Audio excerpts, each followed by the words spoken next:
Thank you very much for being here. Well, thanks for having me. This is quite exciting for us, and the folks indicated that.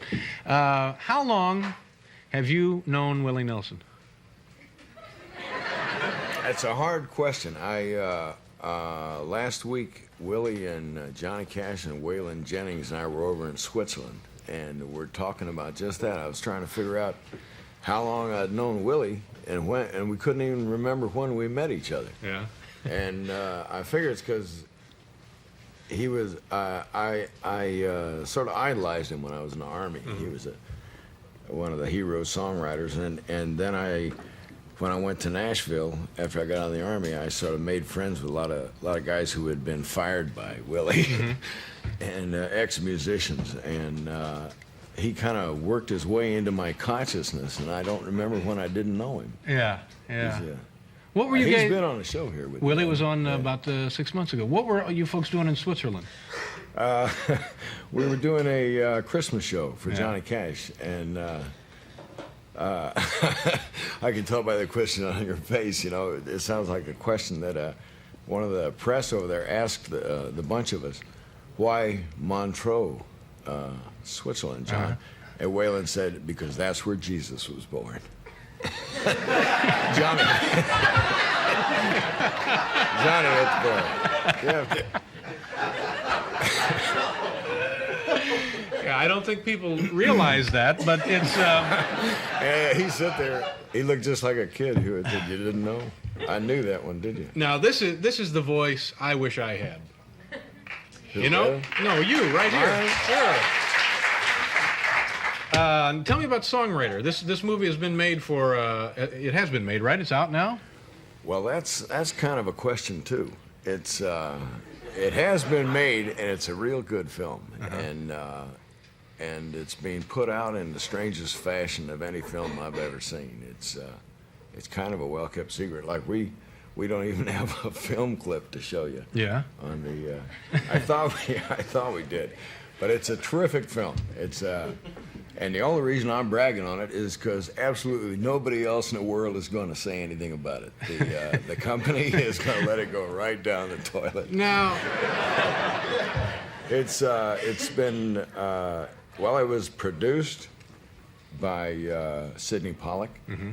and it was a real good script by Bud Shrake, and he's one of these Texas crazy writer friends of Willie's, and got a great cast in it, with Rip Torn and Leslie Ann Warren and Belinda Dillon. And what is the story here? Well, it's kind of a surreal version of Willie's life, which is surreal to begin with, and a good-hearted movie, just about a bunch of bandits trying to outmaneuver one another in the world of the music business, which is not unlike real life. Yeah. Often like real life. So now you're saying that the movie has been released in certain parts of the country and will hopefully eventually... Strange parts of the country. Well, like where? The places aren't strange, but it's kind of strangest place to put out your hit movie, like Selma, Alabama, Evergreen, Colorado. It's a sneaky way. I mean, they may have something going on there that I don't know about. They call it officially plateauing, which I suspect is the latest Hollywood euphemism for a close encounter of a personal kind. If you hear about somebody possibly plateauing you, I would keep my back to the wall. It's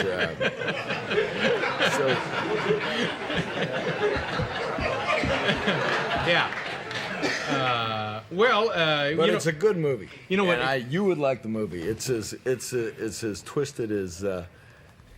Let me rephrase that. Sure.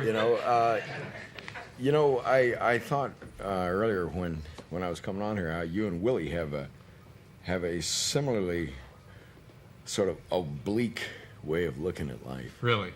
Sort of askew. Yeah. And that's what Alan Rudolph, director in this movie, was able to pull out of it. Now, when you guys travel together, and we talked about you're touring again together, is it as crazy as people might think it is, or was it ever crazy, or is it less crazy now?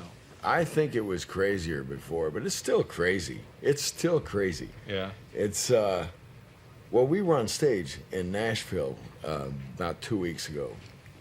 A whole bunch of people at Waylon Jennings got together for this benefit, and we're all standing on stage in this filmed, televised final song with George Jones and Farron Young and Merle Kilgore, and Roger Miller was out in front of us singing this song he wrote called Old Friends, and we were all humming like in the background, you know, and suddenly Pootie, Willie's roadie, this was Roger's arrangement, and Pootie Luck looked up and said, "Speaking of old friends," pow, and he hit Hank Cochran right across the chops.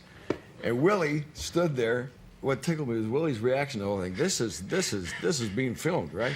Yeah. Willie said it was like watching your mother-in-law going over the cliff in your Cadillac. He said, "I thought, right on. Oh no." It was good. Willie's crazy. We got to do a commercial, but when we come back, we'll talk to Kris about other things. Maybe a couple of old Bible stories that you didn't know. We'll be right back.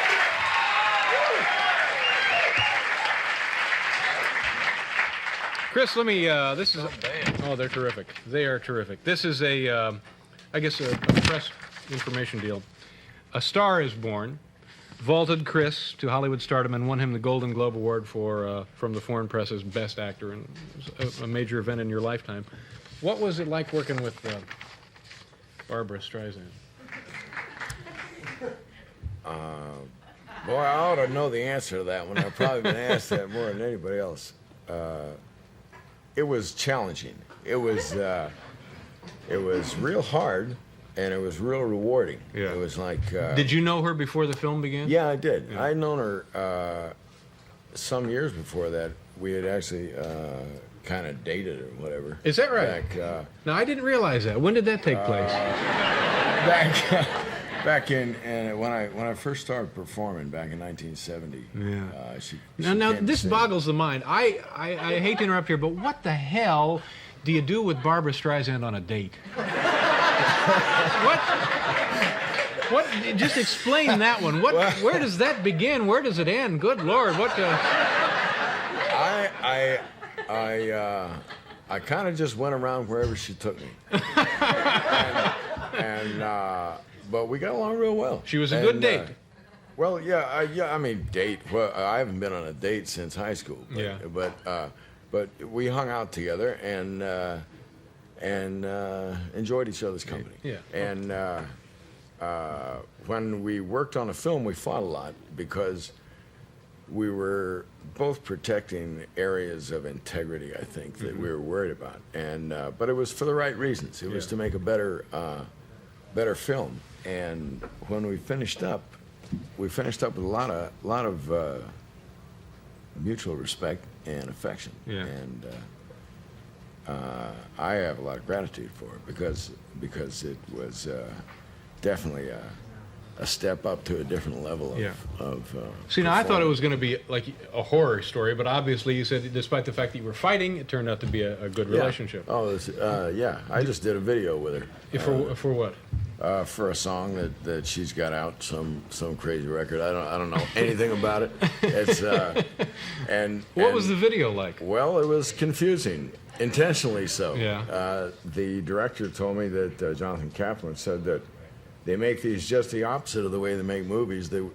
Because the kids have to watch them all day long, and they don't want to understand it. They want to figure it out. So. So if a kid figured it out the first time, wouldn't be interested in watching it the rest of the day. I suppose. Yeah. You know, I have seen a few of those things on there, and I figured them out the first time. So now the video turned out all right, and we can look for that. Yeah. Well, it's out. I saw it the other day, and I get I'd like to work with her again. Oh, that's good. That's good. It'd be a lot of fun. Let me ask you, I came across something, we were talking about you this afternoon, and I guess this was when you were going to school in Oxford, or maybe afterward. You were traveling around Europe, and you became a bullfight fan. Oh, I used to follow the bullfights around Spain back when I was a student over there Yeah. at Oxford. And you were in the participated in the running of the bulls at Pamplona? Yeah. Now, yeah, is that's dangerous and strange, isn't Oh it? yeah, they killed somebody the year that I was there. In fact, they regularly people are killed by it. It was, but it was a time in my life when I was immortal. You know, I didn't believe that. Just that, a kid, sure. That it was possible to kill me. Yeah. And I was trying to be as much like Hemingway as I could, and doing all the same wrong things that he was doing, other than blowing my brains out. Yeah. And but it was a thrilling time. That's obviously the time that you found yourself face to face with Ernest Hemingway? Well, yeah, it wasn't in Pamplona. I saw him. I think it was in a place called Burgos, up in northern Spain, and he was following his friend Luis Miguel Dominguin, the guy that used to go out with Ava Gardner and all that. And Dominguin and Ordonez were having a mano a mano, and Dominguin was wounded gravely, and we were waiting around to see how he was, and suddenly there was Hemingway standing right next to me down there, and I was staring at his face was ravaged at the time. It was shortly before his death, and I was just, I guess, shocked by how far down he'd gone. And I don't know whether he saw that in my face or what, but he looked at me and he just wheeled around and jumped in a car and drove off. Yeah. And it was the strangest meeting, confrontation. You didn't get a chance to speak with him? Not hardly. Yeah. Not hardly. All right. Let me see It's here. It's a great story. Oh, it is. It's a terrific story. You will be touring with Willie Nelson. Is that in progress? Yeah, well, I'm going down to Savannah tomorrow. Hook up with my band, and we'll join them at the 1st of December. And go through the South, carefully avoiding any place that the movie might be coming out. Because it's supposed to open. They're sneaking it out in Los Angeles. It's plateauing. So if you're in I Los Angeles, it's being plateaued there right now. And go see it, or you'll never get a chance to. Los Angeles, of course, is the home of plateauing, and. Kris, nice to meet you. Please come back, sir. Thank you for being here. We got a pause here for station identification. We'll be right back.